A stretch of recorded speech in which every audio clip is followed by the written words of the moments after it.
నమస్కారం. నేను చందు. విద్యాదానం. విద్య సంస్కారాన్ని నేర్పుతుంది, నైతికతను పెంచుతుంది. విద్య ద్వారా ఏది దైవమో, ఏది ధర్మమో, ఏది జడమో, ఏది చేతనమో, ఏది మట్టో, ఏది మాణిక్యమో బోధపడుతుంది. విద్యకు, వినయానికి అవినాభావ సంబంధం ఉంది. ఎవరితో ఎలా ప్రవర్తించాలో విద్య నేర్పుతుంది. విద్య నేర్పే పాఠశాల ఏదైనా అది విజ్ఞానాన్ని ప్రసాదించే ఆలయమే. అక్కడ గురువే దైవం. ఆ పాఠశాలలో పేద, గొప్ప భేదాలుండవు. దశరథ కుమారులైన రామలక్ష్మణ భరత శత్రుఘ్నులు వశిష్ఠుని దగ్గర, బలరామకృష్ణులు సాందీపని ముని వద్ద రాజకుమారుల్లా విద్యను అభ్యసించలేదు. నిరాడంబరంగా సామాన్యుల్లాగే చదువుకున్నారు. సామాజిక రాజనీతి విషయంలో శ్రీరామచంద్రుడిని నేటికి ఆదర్శమూర్తిగా భావించడానికి కారణం గురువుల దగ్గర ఆయన వినయ విధేయతలతో విద్యను అభ్యసించడమే. శ్రీకృష్ణ కుచేలుర మైత్రి కేవలం గురుకులం వరకే పరిమితం కాలేదు. కృష్ణుడు ఎంత ఉన్నత స్థాయికి ఎదిగాక కూడా కుచేలుడిని ఆదరించాడు, అతిథి మర్యాదలతో గౌరవించాడు. ఆ సంస్కారం ఆనాటి విద్యా విధానం నేర్పిందే. విద్య మాత్రమే మనిషికి ఎనలేని కీర్తిని అందిస్తుంది. అష్టావక్రుడికి రాజ సన్మానాన్ని అందించినది వారి జ్ఞానమే కానీ 8 వంకరలు కలవారి దేహం కాదు. అలాగే జన్మతో నిమిత్తం లేకుండా తాను నేర్చుకున్న ధనుర్విద్యలో చూపించిన ప్రతిభ వల్ల గొప్ప వీలుకాడిగా పేరు తెచ్చుకున్నాడు ఏకలవ్యుడు.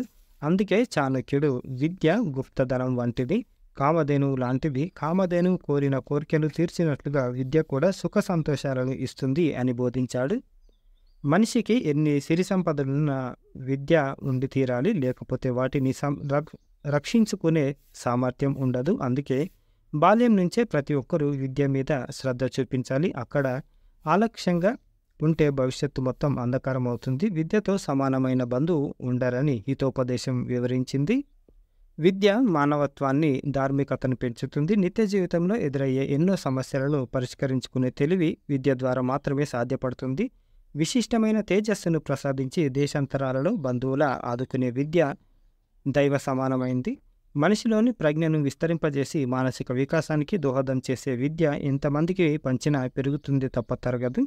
చంద్రుడు రాత్రిని వెలుగుతో నింపినట్లుగా విద్యావంతుడు, సజ్జనుడు అయిన వ్యక్తి కుటుంబంలో కనీసం ఒక్కరున్నా చాలు.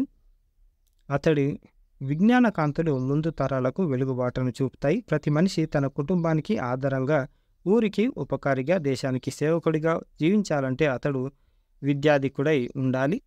అన్నదానం అన్నిటికన్నా గొప్పదే, కానీ అంతకన్నా గొప్పది విద్యాదానం. విద్యను శ్రద్ధ భక్తులతో నేర్చుకున్న మనిషి శాశ్వతమైన ప్రయోజనం పొందగలడు. అందుకే తాను నేర్పిన విద్యను 10గురికి పంచడానికి మనిషి ప్రయత్నించాలి. ఆ విధంగా సమస్త మానవాళికి మేలు చేసేందుకు ఎవరికి వారు కృషి చేయాలి అని విశ్వనాథ రమగారు రాసిన అంతర్యామి ఇది విద్యాదానం. లైక్ చేయండి, షేర్ చేయండి, సబ్స్క్రైబ్ చేయండి. Thank you. ధన్యవాదాలు.